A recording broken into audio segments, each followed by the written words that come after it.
The large view screen on the bridge of the USV Horizon showed a strange ship. It was 3 times the size of the human vessel and shaped like a spiral shell. Captain Frank Carter stood with his hands clasped behind his back. After decades of searching the stars, humans had finally found intelligent alien life. "Are you ready, Captain?" asked Commander Grace Lee, her voice steady despite the tension in the air. Frank nodded, as ready as anyone can be for first contact. The communication system crackled to life. On screen, a tall, blue-skinned alien appeared. It had 4 eyes arranged in a diamond pattern and skin that seemed to shimmer like fish scales. The alien spoke, and the ship's computer translated. "I am Ambassador Zelkar of the Saldorian Confederation. We welcome you to this sector of space." Frank stepped forward. "I am Captain Frank Carter of the United Space Vessel Horizon, representing Earth and the human species. We come in peace and friendship." The initial meeting went well. The Saldorians invited a small team to board their vessel. Frank selected 5 crew members, including Lieutenant Olivia Bennett, the ship's xenobiologist. The inside of the alien ship was vast, with high ceilings and curved walls. The air smelled like cinnamon and salt. Ambassador Zelkar led them to a round room with a large table. Several other Zaldorians waited there. "Please, sit," said Zelkar. "Let us learn about each other." For an hour, they exchanged basic information about their worlds. The humans learned that Saldor was a planet with 3 moons, mostly covered in water. The Saldorians seemed friendly, but Olivia noticed something in their manner, a hint of superiority. Then came the question about human lifespans. "And how long do your people typically live?" asked Zelkar. "With our current medical technology, about 100 Earth years," Frank answered. "Our oldest citizens might reach 120. The room went quiet. Then one of the Saldorians made a sound like water bubbling, their version of laughter. Zelkar's 4 eyes blinked in sequence, and he looked at his companions with what seemed like amusement. "Is something wrong?" Frank asked. No, said Zelkar quickly. "It's just surprising. We had assumed, well, Saldorians typically live about 800 of your years." Olivia saw Frank's jaw tighten, but he kept his diplomatic smile. "That's remarkable," Frank said. "Your medical science must be very advanced." "It's not just medicine," said Zelkar.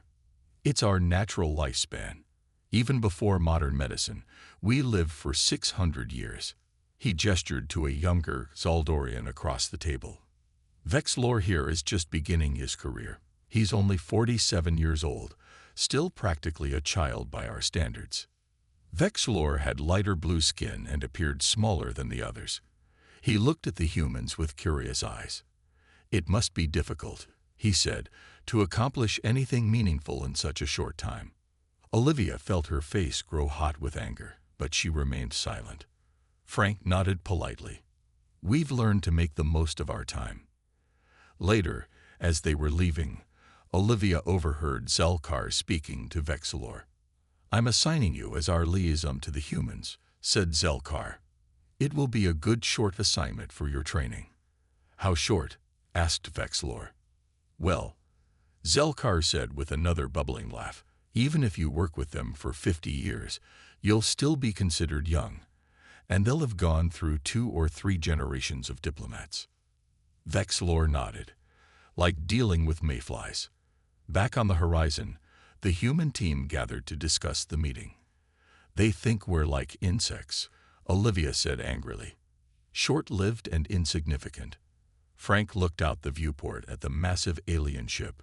"Let them think that," he said quietly. "Underestimating humans has been a mistake for as long as we've existed." He turned to face his crew. "We'll establish diplomatic relations and learn everything we can about them." "And then?" asked Grace. Frank's eyes narrowed slightly. "And then we'll show them what humans can do, even in our short lives." 3 years after first contact, Earth and Saldor had formed an alliance.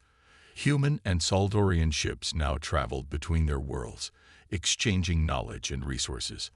On the newly built space station orbiting Earth, Dr. Alan Murphy worked in his lab, examining Soldorian tissue samples. The doors slid open, and Vexilor entered. The young Soldorian diplomat had been assigned as the main contact with humans, just as Ambassador Zelkar had planned.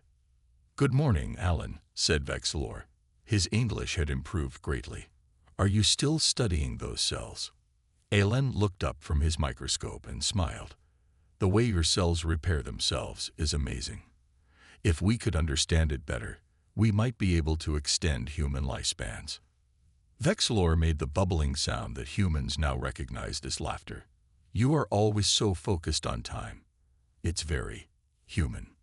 Alan had grown used to these small insults. Most Soldorians saw humans as interesting but primitive because of their short lives. But Vexilor seemed different.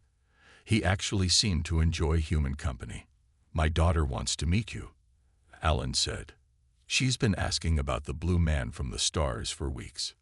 "Ah yes, human children," Vexilor said. "They grow so quickly."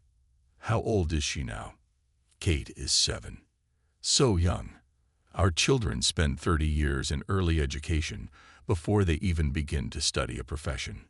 Later that day, Alan brought his daughter Kate to the lab. She had her mother's red hair and Alan's curious eyes. When she saw Vexilor, she stared with wide eyes, but showed no fear. "You're very blue," she said simply. Vexilor bent down to her level. "And you're very pink." Kate giggled. "Daddy says you're older than my grandpa, but still young for your people." "That's right. I'm 50 of your years old. For us, that's like being—" He looked at Alan for help. "Like being about 18 in human terms," Alan explained. Kate thought about this. "Will you still be here when I'm old?" The question seemed to surprise Vexilor. Yes. I will likely live to see many generations of your family." Kate nodded seriously. "Then we should be friends now, so you'll remember me later." That evening, Vexilor returned to his quarters and opened a personal recording device. He had been keeping a journal about humans as a cultural study project. "Human children develop emotional connections very quickly," he recorded, "perhaps because their time is limited. They form bonds in days that would take our children years. It's both primitive and fascinating." Vexilor paused his recording and looked out the window at Earth below. He had begun to feel strangely attached to these short-lived beings. Their urgency gave everything they did an intensity that Soldorian life lacked. Meanwhile, in another part of the station, Alan was meeting with the human diplomatic team. Their faces were serious. "The Soldorians have rejected our request to access their medical technology," said Director Patricia Wells. "They claimed it would be inappropriate for our development level." "That's just another way of saying we're too short-lived to be worth the effort," Alan said bitterly. Patricia nodded, but while reviewing the data they did share, we found something interesting. She slid a tablet across the table. "These energy patterns might be part of their longevity technology. They didn't mean to include this." Alan studied the screen. "This could be the key we've been looking for. With this, we might be able to reverse engineer their cellular regeneration techniques." Patricia leaned forward. "Can you do it without them knowing?" "Yes," Alan said, "but it will take time." "How much time?" Alan looked at the complex data. "Maybe 15 years of work." Patricia sighed. "That's a long time." "Not to the Soldorians," Alan said with a small smile. "To them, it's barely a moment. And that's exactly why they'll never see it coming." 15 years had passed since first contact. Dr. Alan Murphy's hair had turned gray, and wrinkles lined his face. His daughter Kate was now 22 and had followed in her father's footsteps. She worked in diplomacy, serving as a junior officer on the Earth-Saldor Relations Committee. Vexilor, now 65 years old, had risen through the ranks of Soldorian diplomacy. To his people, he was still considered young, but his experience with humans had made him valuable. He had been promoted several times. Kate walked quickly through the curved hallways of the Galactic Council building on Saldor. Her face was tight with anger as she reached Vexilor's office. "You wanted to see me?" she asked as the door slid open. Vexilor looked up from his desk. "Kate, please sit down." "I'd rather stand." Her voice was cold. Vexilor sighed. "You're upset about the new treaty." "Upset? The Saldorian Council just signed an exclusive mining agreement with the Trillions. You know Earth needs those same resources. You didn't even tell us you were negotiating with them."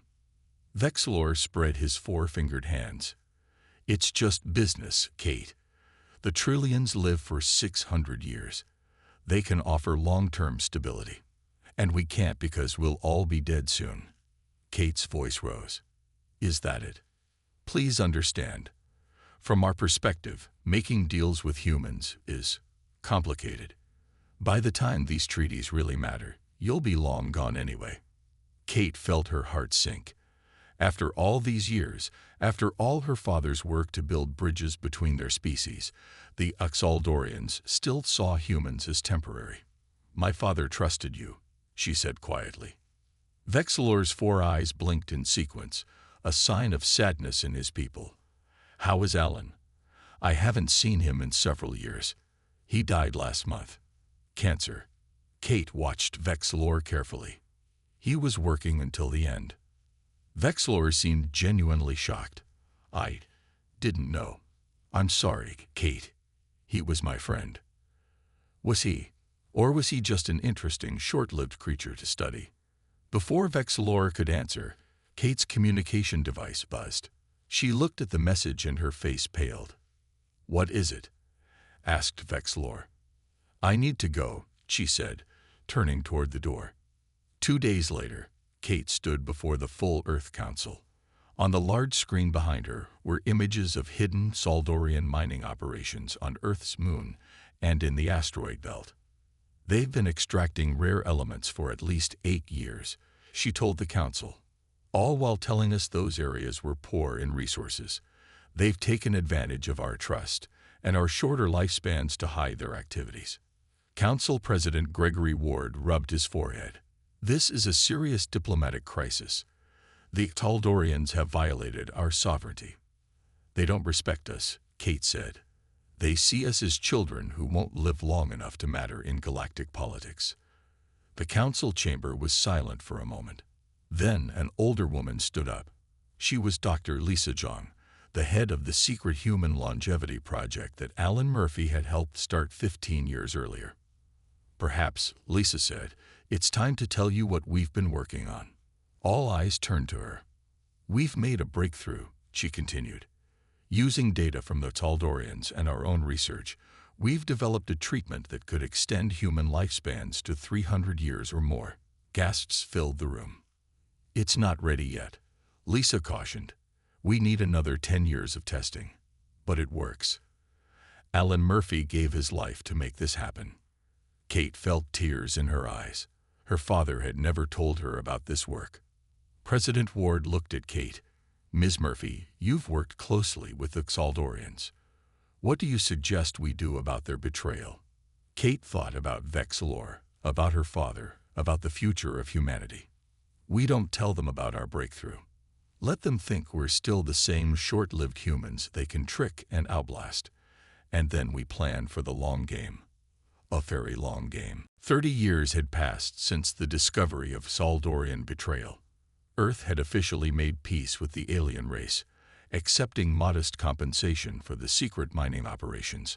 On the surface, relations were cordial again. Beneath that surface, everything had changed. Kate Murphy, now 52 years old, stood before a mirror in her office on Mars Colony. She touched her face, searching for new wrinkles. There were none. Her red hair still showed no gray. The longevity treatments had worked beyond all expectations. A soft chime announced a visitor. Kate straightened her uniform and said, "Enter." The door slid open to reveal Vexilor.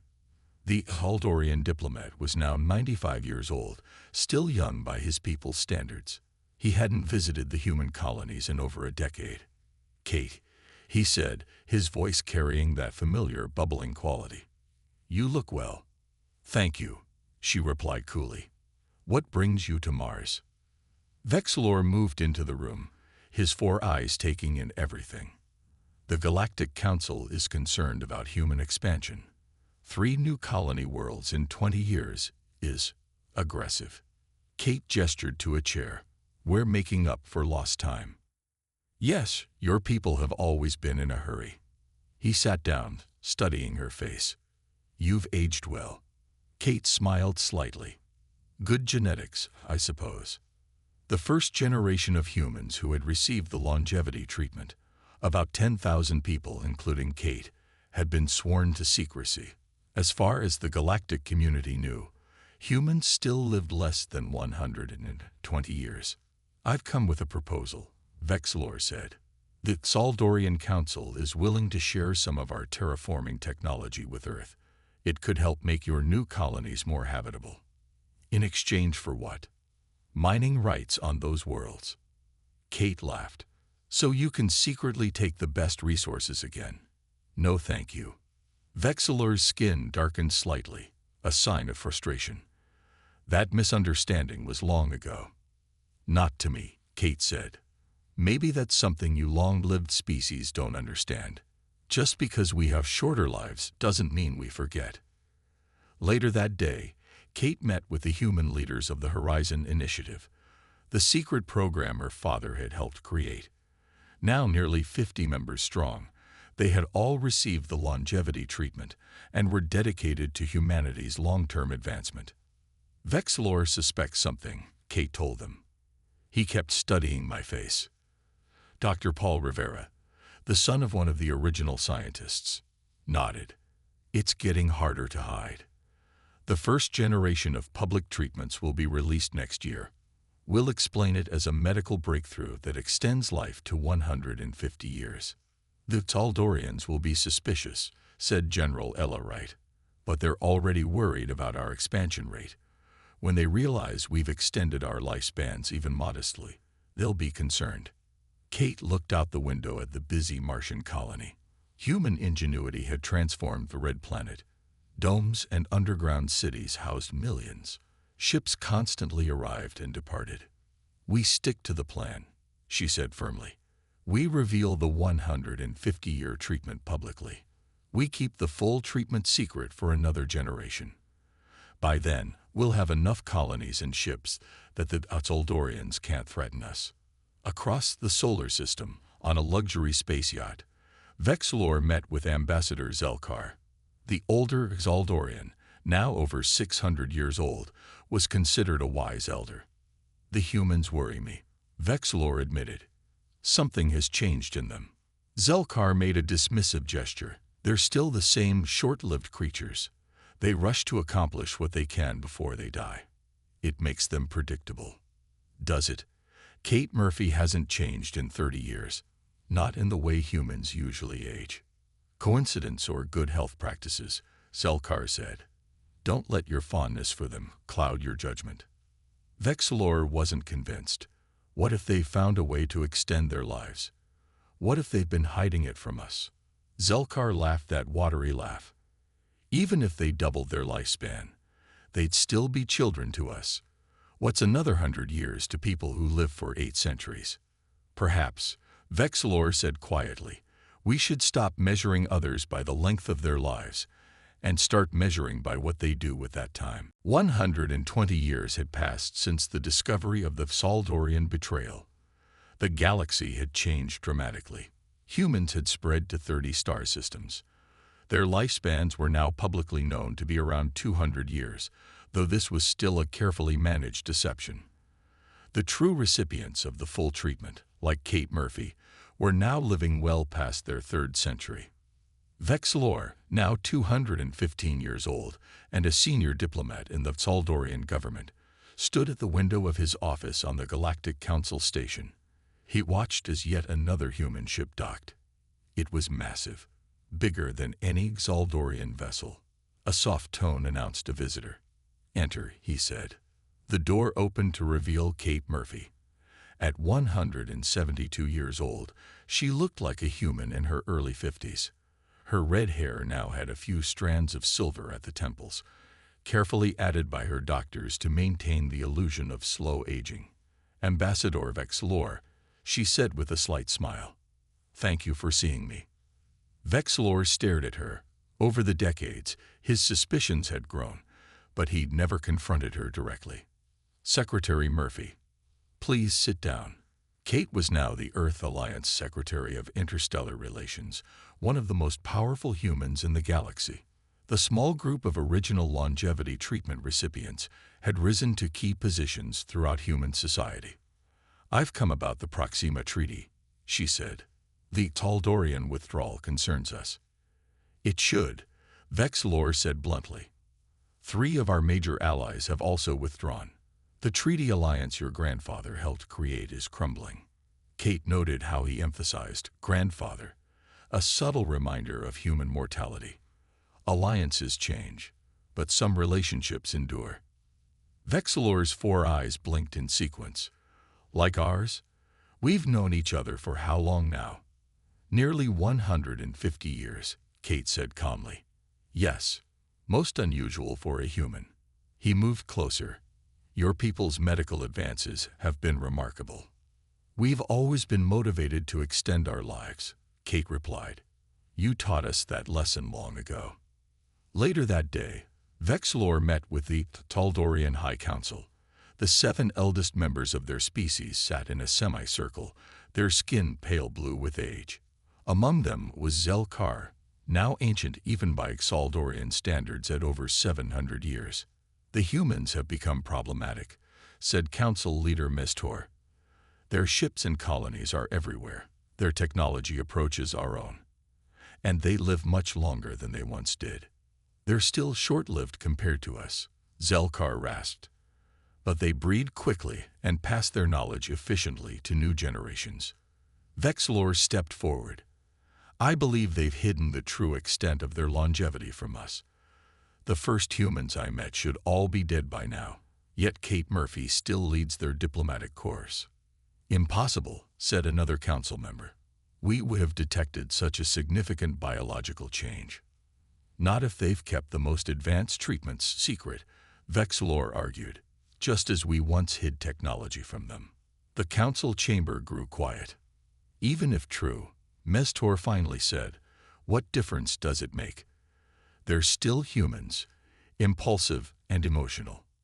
They've changed, Vexlor insisted. They plan differently now.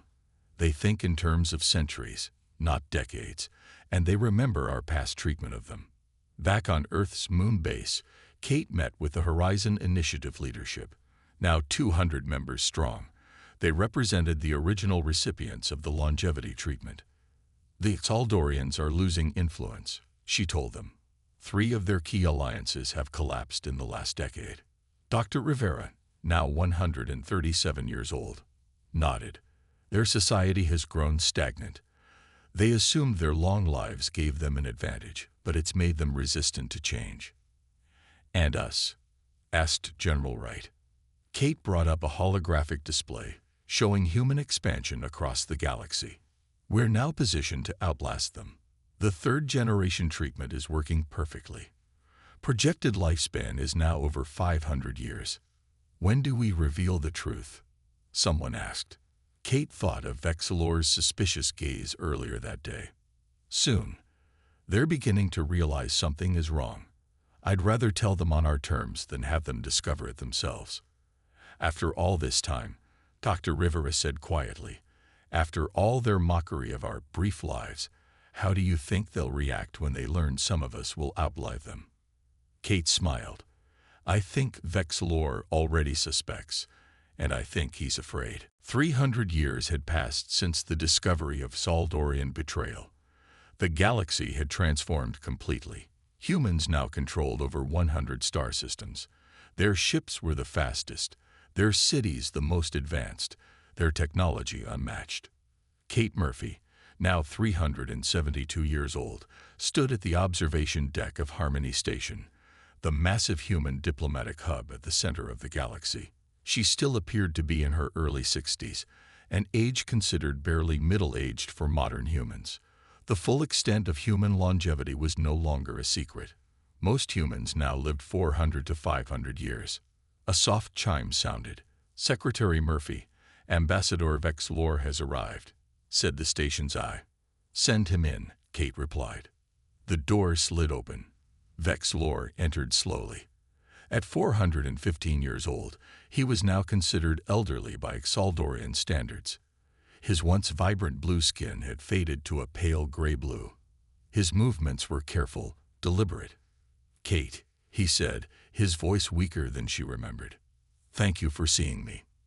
"You're always welcome, old friend," she said, genuinely meaning it. Despite everything, she had developed a certain fondness for Vexlor over the centuries. He settled into a chair designed for Exaldorian anatomy. "How strange life is," he said, looking out at the stars. "When we first met, your people were just leaving your solar system. Now your ships are everywhere." "Time changes many things," Kate said. "Yes, time." Vexlor looked at her directly. "You have mastered it in a way we never expected." Kate smiled. "We had good motivation. Being mocked tends to inspire humans." Vexlor made a sound that might have been a laugh or a sigh. "I deserve that. We all did. We underestimated your species badly." "How are things on Saldor?" Kate asked, changing the subject. Vexlor's 4 eyes blinked slowly in sequence. "Not good. Our economy depends on trade with human worlds now. Our young people are fascinated by your culture. Many are leaving to live on human colonies, and our government—" He paused. "Our government is in crisis. I've heard," Kate said gently. "The Council of Elders has dissolved. 500 years of tradition gone," Vexlor said bitterly. "We thought our long lives gave us wisdom and stability. Instead, they made us resistant to change. While we stood still, your people raced forward." Kate moved to the window. Below them, ships of all kinds moved through space, most of them human-made. "It wasn't just about extending our lives, Vexlor. It was about how we use that time." "I know that now," he admitted. "I've come with a formal request. Saldor wishes to join the Human Alliance." Kate turned, surprised. "After all this time, your people have always valued their independence. Independence means little when you're falling behind. We need your technology, your markets, your protection." Kate studied the aging alien. Here was the diplomat who had once dismissed humans as mayflies, now coming to ask for help. She felt no triumph, only a strange sadness. "The Alliance Council will consider your request," she said formally. "I'll support it." Vexlor stood with difficulty. "There's one more thing. A personal matter." He reached into his robe and pulled out a small data crystal. "This contains my complete personal records. Over 400 years of observations about humans, starting with your father." Kate took the crystal carefully. "Why give this to me? I'm old, Kate, even for Exaldorian. I probably have less than a century left." His voice grew softer. "But you might live another century or two. Someone should remember how it all began. How wrong we were. How right you were." After Vexlor left, Kate stood alone at the window for a long time. She held the crystal, thinking about her father who had died so long ago, about the centuries of human struggle and triumph, about the strange journey that had led her here. "Computer," she said finally, "contact the Horizon Initiative. Schedule a full council meeting." "Purpose?" asked the AI. Kate smiled slightly. "To discuss the future of Saldor. A very long future." 500 years had passed since Kate Murphy first met Vexlor as a child. Human civilization spanned over 300 star systems. The Human Alliance, now including 20 different alien species, was the dominant power in the galaxy. And Saldor was one of its most loyal members. Kate, now 572 years old, sat in a garden on Earth. She looked like a woman in her 70s, still healthy and strong, but finally showing real signs of age. The latest longevity treatments could extend life even further, but Kate had declined them. She had lived long enough. A young Saldorian approached her bench. Secretary Murphy. Ambassador Vexilor asked me to bring you to him. Kate nodded and stood carefully. How is he today? The young alien's skin rippled, a sign of sadness. Not well. The doctors say it won't be long now. Kate followed the aide to a medical facility nearby. Inside, in a room filled with soft light and the scent of Saldorian flowers, Vexilor lay on a medical bed.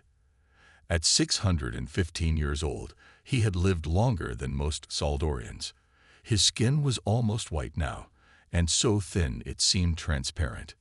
Kate, he said as she entered, his voice barely above a whisper. You came. Of course I did. She sat beside his bed and took his four-fingered hand.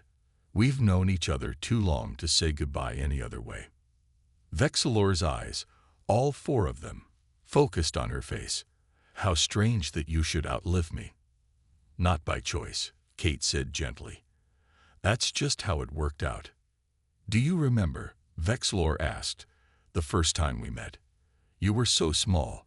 You said we should be friends so I would remember you when you were gone. Kate smiled. I remember. I was 7 years old. And now you're the one who will remember me. His laugh was a faint bubble of sound. The universe has a sense of humor after all. They sat quietly for a moment. Outside the window, Earth shone blue and green and beautiful. After centuries in space, Kate had returned home for these final years. I want to tell you something, Vexilor said finally. Something I've never told anyone. Kate leaned closer. I knew, he said. I knew about your father's longevity project from the beginning. Kate's eyes widened in surprise. How? I found traces of the research in the data we shared. But I said nothing. His grip on her hand tightened slightly. At first, I thought it was amusing. Humans trying to become like us. Then, as I grew to know your people better, I began to hope you would succeed. You never told your government. Vexilor shook his head slightly. They wouldn't have understood. They saw only your short lives, not your determination. I saw what you could become if given time. Kate felt tears in her eyes. All these centuries, she had thought Vexilor had been surprised by human achievement, when he had secretly been watching, waiting. Thank you, she said simply. Vexilor's eyes began to close. I have lived to see the rise and fall of empires. I have seen stars die and new worlds born. But the most remarkable thing I have witnessed is your species, so fragile, so brief, yet so unstoppable. His voice grew fainter. Promise me one thing, Kate.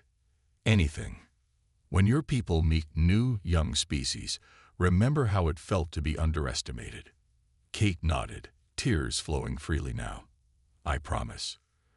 Later that day, Earth's skies filled with Saldorian ships performing the traditional farewell for a great leader. Vexilor's body was returned to his homeworld, but his memory would live on in both human and Saldorian history. 1 week later, Kate addressed the Galactic Council. Today I announced the creation of the Vexilor Foundation, she said to the assembled representatives of 50 species. Its mission will be to foster understanding between long-lived and short-lived species, to ensure that no race is ever judged merely by the length of their days, but by what they achieve in the time they have. As she spoke, Kate thought of her father, of Vexilor, and of the long, strange journey that had brought humanity to the stars. Time, that most precious resource, had proven to be the great equalizer after all.